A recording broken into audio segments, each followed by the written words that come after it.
Meus amados, graça e paz são os votos da Igreja Reino de Jesus Cristo.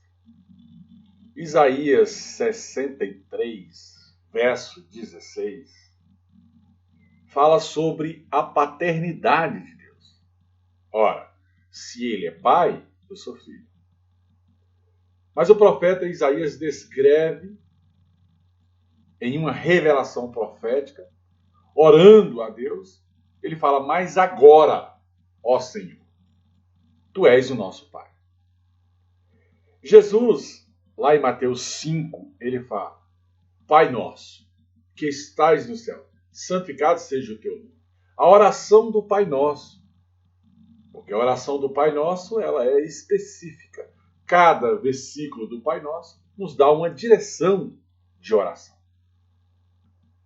Mas falando sobre a paternidade de Deus, Pai, o Todo-Poderoso, o profeta Isaías fala que nós somos barro. Nós somos o barro, ele é o oleiro. Então ele é o nosso pai, nós somos os filhos. Nós somos o barro, ele é o oleiro. É ele quem molda o vaso, é ele quem doutrina o filho, é ele quem ensina o filho. A Bíblia fala: ensina-nos, ó Senhor, o caminho que nós devemos andar. Todos nós, amados, somos obras da mão de Deus. A Bíblia Sagrada diz no livro de Gênesis que Deus fez o homem do barro e da sua costela a mulher. Gerações após gerações, a Bíblia fala que Deus dá a vida e Deus tira a vida. Ele é o nosso Pai. Ele é o nosso Senhor e Salvador. É Ele que tem promessa de vida eterna. Então, amado, tu és o nosso Pai. Ainda que Abraão não tenha nos conhecido. A promessa foi dada a Abraão: a tua descendência será maior do que o pó da terra. Maior do que as estrelas do céu. Essa descendência chega até nós, no nome de Jesus Cristo de Nazaré, porque o próprio Cristo, na sua genealogia, conforme Mateus capítulo 1, verso do 1 ao verso, ali, creio eu, de número 13, fala sobre a genealogia de Cristo em Mateus capítulo 1. Então nós não conhecemos a Abraão, nós não conhecemos Isaac, não conhecemos a Jacó, não conhecemos a Davi, a Paulo, a João. Nós não conhecemos a Malaquias, a Isaías, a Jeremias. Mas nós somos parte dessa descendência porque a promessa foi dada a Abraão, foi pago o preço de morte, preço de cruz, pelo próprio Senhor Jesus Cristo de Nazaré. Ele subiu ao alto do céu e desceu sobre a terra o seu Espírito, conforme Atos capítulo 1. A promessa foi nos dada. Somos filhos de Deus, sacerdócio real, povo de propriedade exclusiva de Deus, a nação eleita. Nós somos filhos de Deus. A Bíblia fala: aquele que vem a mim, vai ao meu Pai. Aquele que crê em mim, crê em meu Pai. Somente através de mim chegará ao meu Pai. Então Jesus é o único caminho, a única verdade, a única vida. Mas nós temos um Pai. Deus, Pai, o Todo-Poderoso, Criador do céu e da terra, está conosco em tempo e fora de tempo. A Bíblia, amado, revela Deus como Criador, Criador de todas as coisas. Ele assume essa função e age como tal. Deus tem um filho, primogênito primeiro. Por causa desse filho, todo aquele que crê, for batizado, confessa Jesus Cristo como Senhor e Salvador, também é feito feitura de Deus, filhos do Senhor, por aceitação, por aclamar o nome de Deus no mundo espiritual.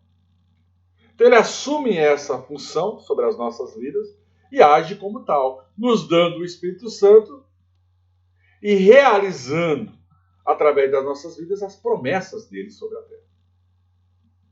O homem, amado, ele é apresentado na Bíblia Sagrada como criatura. Alma e corpo. Uma criatura. algo criado pelo próprio Deus, gerado pelo próprio Deus, porque ele dá vida e ele faz morrer. Mas a partir do momento que o homem aceita o Senhor Jesus como seu Salvador, vem sobre a vida do homem o próprio Espírito Santo. Agora o homem é alma, corpo e espírito. Ele tem um corpo que sustenta a sua alma. Se a sua alma sair, o seu corpo cai. Mas aí entra uma inteligência a mais, a do Espírito Santo. Por isso que fala que o cordão de 3 pontos é mais difícil de se arrebentar. Nós somos os filhos de Deus. E o cordão de 3 pontas também entra no casamento. União entre homem e mulher. O Espírito Santo tem que estar pelo meio para sustentar as bases deste casamento. Então, o pecado é o agente destruidor da imagem e semelhança das características do Filho de Deus. Ou seja, o pecado destrói essa semelhança com o próprio Deus. Agora, o que é pecado? Romanos capítulo de número 14, verso de número 22 e 23 fala que tudo que não provém de fé é pecado. E o que é a fé? Ora, por fé tudo é possível que crer. Nem tudo me convém. Mas o que me convém? Aquilo que Deus for comigo. O que Deus não for comigo, não faça. Porque já é ali desobediência. Por isso que tudo o que você vai fazer, você tem que pedir orientação ao próprio Espírito Santo em oração. Oração é uma forma de se achegar a Deus. Homem nenhum se achega a Deus sem orar, sem jejuar, sem glorificar, sem exaltar, sem ir à casa do Senhor. Então há princípios que você tem que entender no mundo espiritual para que as mazelas da carne, aquilo que é pecado no mundo espiritual, mate a sua natureza espiritual. Então você tem que viver mais em espírito que na própria carne. Porque o espírito domina a carne. E a carne contende contra o espírito. Quem vive mais na carne vai abandonando as coisas do espírito e vai acabando perdendo as suas promessas, perdendo o seu direito, perdendo aquilo que está à sua volta de direito, herança, saúde, família e outras coisas mais. Então o pecado ele é destruidor. Ele destrói essa imagem de filho de Deus. Mas nós temos um Pai. Jesus Cristo, amado, é o Redentor.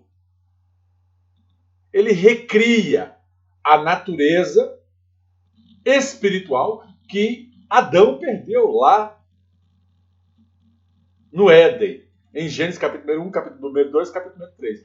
Então, Jesus vem e reconstitui essa natureza espiritual que Adão perdeu. Porque o homem ficou sem essa natureza de gerações e gerações. Até o livro de Malaquias. Quando veio o livro de Mateus, Jesus nos devolve essa natureza espiritual, dada lá em Atos capítulo 1, pela descida do Espírito Santo e o ato do Pentecoste. Então a recriação da natureza perdida por Adão é reconstituída em Cristo Jesus por causa do nosso Pai, Deus o Todo-Poderoso, que enviou o seu Filho amado, conforme Isaías capítulo 1 ao capítulo de número 10, onde ele não viu um justo sequer sobre a terra e enviou o seu Filho amado, Jesus de Nazaré. Então, amado, se o homem se converte ao Evangelho, quem crê e for batizado, ele será salvo. A natureza espiritual de Cristo vem sobre este homem. Há uma recriação, porque agora não vive mais eu, mas Cristo vive em mim.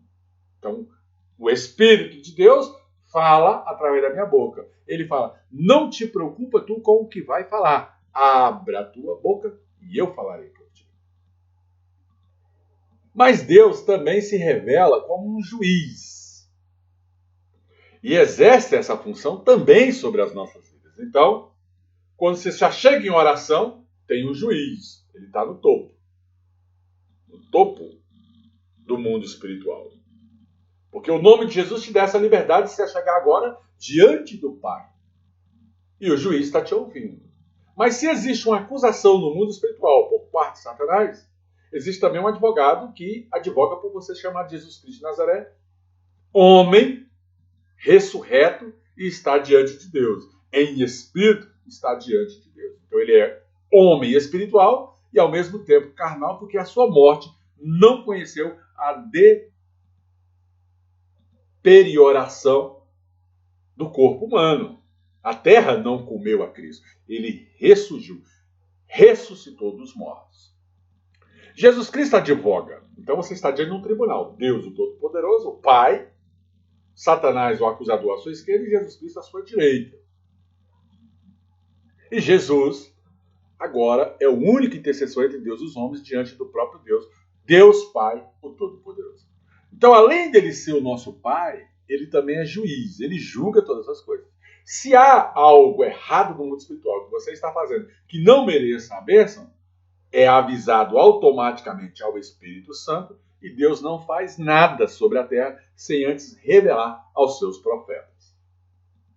E aí o profeta vai dando a direção pelo Espírito Santo que está em terra e aquela pessoa vai tomando posições ou não e vai se levantando o Espírito e assumindo o seu direito de filho sobre a terra por causa da orientação de um pastor, de uma pastora, de um profeta, de um missionário, de um diácono. Amém. De um apóstolo, de um bispo, de um mestre, de um doutor. Os dons espirituais conforme ali 1 Coríntios capítulo 12. Então, amado, essa criatura, essa feitura de Deus, característica de filho de Deus, você tem que ter. Mas Deus também, nessa característica juízo, ele julga bem todas as coisas. Porque Deus, mesmo na sua loucura, ele vai julgar o mundo com sabedoria. Ele vai mostrar ao homem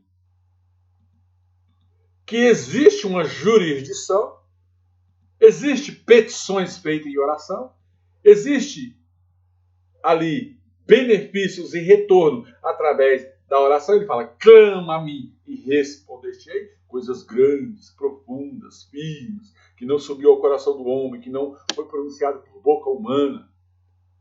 E nenhuma palavra de Deus vai voltar para Deus vazia, conforme Isaías 55:11, sem antes surtir os efeitos sobre a terra. Então, quem sabe orar, acaba recebendo de Deus mais rápido o seu direito. Porque também existe a palavra, meu povo ora, ora mal, pede, pede mal, está pedindo, está sabendo pedir. Pastor, como orar? Ora a palavra de Deus, porque ele libera para cumprir a sua palavra. Então, amado, o pecado é uma transgressão à lei. Mas a letra mata, isso significa. É como se você fosse pegar aqui nesse celular, está aqui o celular, é uma maldição. A letra está te matando, está te proibindo, e você não pode pegar. Mas em espírito, você olha para o celular, deseja o celular, e vira para Deus, o Todo-Poderoso, e vai orar. Senhor, é possível você transformar essa maldição em bênção? Agindo Deus, quem impedirá? Se Deus for por você, quem é que vai ser contra? Então o mundo espiritual é regido por fé. Se a letra está matando, por fé, eu posso tudo naquele que me fortalece. Mas nem tudo me convém. Muitas coisas da parte de Deus ele vai me dizer não. Outras coisas ele vai me autorizar. Então um filho que sabe conversar com o seu pai, o próprio pai pega algo que aparentemente é ruim e transforma em uma bênção em favor do filho. Porque o filho fala, conversa e conversa bem com o seu pai. Tem uma intimidade com o seu pai. Então nós temos um pai que nos ouve pelo princípio da fé. Porque o justo só agrada a Deus por fé. Então o pecado nada mais é do que transgredir a lei. E impossível nada mais é do que conversar com Deus em espírito. Jejum, oração, consagração, leitura da palavra. E aquele que entra na fé se dá bem no mundo espiritual. Então Jesus Cristo, amado, ele é o rei dos reis. Ele foi o réu. Ele foi julgado ali quando ele estava com Barrabás. No livro de Mateus fala muito bem esse juízo que houve sobre Jesus. Então ele foi réu. Ele venceu a morte, venceu o inferno na crucificação da cruz. Agora, ele advoga já na cruz por aquele ladrão, que ele fala, nós temos pecados. Nós é que deveríamos ser culpados. Esse inocente não fez nada. Um foi contra, outro a favor, e Jesus Cristo falou para um, ainda hoje tu estará comigo no paraíso. Então Jesus foi advogado, e é advogado até hoje, ele advoga diante de Deus, Pai Todo-Poderoso, diante do Supremo Juiz, que é Deus, e ele é o sumo sacerdote da igreja, ele é o cabeça da igreja. Então, se eu sou olho, você é boca, outro é mão, mas Jesus Cristo é o cabeça da igreja. Ele é o sacerdócio real. É ele quem responde. Então ele é o rei dos reis, o senhor dos senhores, ele é a rosa de Saron, é o lírio dos vales. Emmanuel, Deus conosco, e ele é senhor das nossas vidas, porque ele pagou um preço pela humanidade, e ele é o sumo pastor. Então, tem os pastores da terra, mas tem o sumo pastor, tem o sumo sacerdote. Tem os sacerdotes da terra, que são os pastores, mas ele é o sumo pastor. Tem pastor que quer ser já sumo sacerdote. Isso não existe. Tem que ter cuidado com essas coisas. Então, várias passagens das Escrituras Sagradas falam que Deus é o nosso Pai. Ele é o Pai de Israel, ele é o Pai de Cristo. Amém? Pai dos homens, Pai das criaturas, conforme ali Jó, capítulo número 1, verso número 6, conforme Jó 2:1, Jó 38:7. Porque Deus criou a nação de Israel, conforme Deuteronômio capítulo 32, Mateus 32:10. Então ele cuida e estabelece esse relacionamento especial com toda a humanidade por causa de Jesus Cristo. Por causa de Jesus Cristo paga aquele preço de morte e preço de cruz. Então o Pai volta a ter convívio com a humanidade, esquecendo do pecado de Adão e de toda aquela geração, e agora ele volta a ter esse convívio, porque o véu foi rasgado com os filhos. Aí ele fala, quem crê e for batizado, este será salvo. Já não te chamam mais de servo, e sim de amigo. Então agora você é amigo de Deus se você tomou algumas posições espirituais. Então esse cuidado de Deus pelo povo de Israel se transfere também para aquele que confessou Jesus Cristo como Senhor e Salvador. Então há grandes promessas, conforme Jeremias 2:19. Por tal privilégio, amado, de ser chamado filho de Deus, tanto Israel como nós participamos da mesma videira. João capítulo 15, verso 1 ao 7, fala assim, olha, a vara em mim que não der fruto, eu corto. Mas a vara em mim que der fruto, eu podo, para que dê mais fruto. O que significa isso? O que adianta você entrar na presença de Deus e não frutificar e não honrar? Porque ele fala, dê honra a quem tem honra. Eu honro aos que me honram.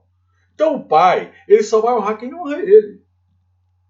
As pessoas pensam que só é chegar diante de Deus, pegar o que quer de lá e trazer em direção à terra. Não. Dê honra a quem tem honra. Amado, eu sei que eu fui chamado por sacerdócio. Então eu assumo a posição de sacerdócio. Por causa de um galardão eterno lá no dia do juízo. Eu sei disso, é a minha fé. Quem é que vai questionar a minha fé se ela é pessoal, se ela é própria? Não há esse que possa questionar a fé de alguém. Por mais que a gente venha viver no coletivo, na comunhão entre os irmãos, fé é particular. É de particular interpretação. Então eu tenho uma fé. Sou sacerdote, ungido por Deus, para pregoar as boas novas do Evangelho. Eu espero que você também tome a sua posição de sacerdócio, de oficial da casa de Deus, pelo poder do nome de Jesus, porque você tem um pai. E esse pai vai te cobrar. Ele está te ensinando, mas ele também está te cobrando no mundo espiritual os seus posicionamentos. E tem gente que fica esperando, mandar. Ei, você não tem que esperar ninguém, mandar nada. Você tem que exercer, fazer, correr atrás. Então Deus, amado, vai requerer respostas e um amor fiel. Se ele é fiel contigo, você também tem que ser fiel com ele. Expressado por obediência. E visto que esse amor, amado, ele deve ser incondicional. Amar a Deus sobre todas as coisas é o teu próximo como a ti mesmo. Primeiro mandamento. Amar a Deus sobre todas as coisas é o teu próximo como a ti mesmo. Primeiro mandamento com promessa. Honrar pai e mãe. Então você tem que honrar a Deus sobre todas as coisas, é o teu próximo como a ti mesmo. E o mandamento com promessa, honrar pai e mãe, para que aumente os seus dias de vida sobre a terra. Filho que não honra pai e mãe, morre mais cedo. Isso é bíblico. Então, amado, esse amor da parte de Deus não é uma escolha nossa. É incondicional dele. E Deus amou o mundo de tal maneira que deu seu Filho único, unigênito, para que todo aquele que nele crê não pereça, mas tenha a vida eterna. Então surgiu esse conceito, né, de paternidade. Deus Pai, Deus Filho, Deus Espírito. É uma família, né? Onde nós temos essa família em nós. Eu vou para o meu Pai, mas virá sobre a terra o Espírito Santo, o Consolador, o Ajudador. Nós temos o Espírito Santo para consolar, nós temos Jesus para advogar e nós temos um juiz para sentenciar. E nós temos também um acusador para acusar. Por mais que ele seja aí condenável nas suas ações, ele está nos acusando no mundo espiritual. Então Deus é Pai da nação, Pai das nações, Pai de todos, né? Conforme Salmos 103, verso número 13, né? Mateus 3,17. Malaquias. Errei. Malaquias 3,17. Fugiu. Mas o que é Malaquias 3,17? Amém? Glória a Deus. Aleluias. O pastor também erra. E foi confirmado pelos ensinos de Cristo, né? Jesus, ele sai pregando o evangelho, ensinando, né, nas sinagogas, desde os 12 anos de idade, e dando honra ao pai dele. Dando honra a quem tinha honra. Honrando ao nome de Deus, o Todo-Poderoso. Então vamos honrar, amado, a quem tem honra. Vamos cumprir Mateus capítulo 20, aonde fala que o Senhor da vinha, que é o próprio Deus, sai a assalariar todos os seus trabalhadores. Então, Pai nosso, o Deus Pai, o Todo-Poderoso, é aplicado, amado, em todos os evangelhos, mais do que o dobro do Velho Testamento. No Novo Testamento, é aplicada a palavra Pai. Ele é o nosso Pai. No Evangelho de João, há 107 referências de Deus como Pai nosso. Pai de todos. Então ele é o nosso Pai. Quando eu vou orar, eu falo, Deus, Todo-Poderoso, meu Pai. Porque eu reconheço, amado, que ele é meu Pai e eu sou filho. Então nós vamos dar honra a quem tem honra. Honrar a Deus sobre todas as coisas. Esse nascimento de Cristo e essa morte e ressurreição do próprio Cristo autentica você a orar e pedir ao teu Pai para que ele faça algo diferente sobre a sua vida, para que te mostre uma direção diferente. Conselho, ore. Conselho, vá à casa do Senhor. Conselho, obedeça. Conselho, em nome de Jesus, tenha domínio próprio. Aleluia. Entende esses mistérios? Prospera. Porque tem pessoas que pensam que o evangelho é só para a bênção. Não. O evangelho é correção para depois você receber a bênção. Se você se corrigir nas áreas que eu te falo, com certeza você será chamado de bem-aventurado. E o teu Pai ouvirá o teu clamor do alto céu, descerá a essa terra e vai sarar a tua vida e te entregar o teu direito à tua herança. Aleluias! Graça e paz, meus irmãos. A graça e a paz. Compartilhe, dê o seu joinha, inscreva-se no canal, ative as notificações para receber novos vídeos, novas direções proféticas. Em nome de Jesus, graça e paz, aleluias. Graça e paz, aleluias.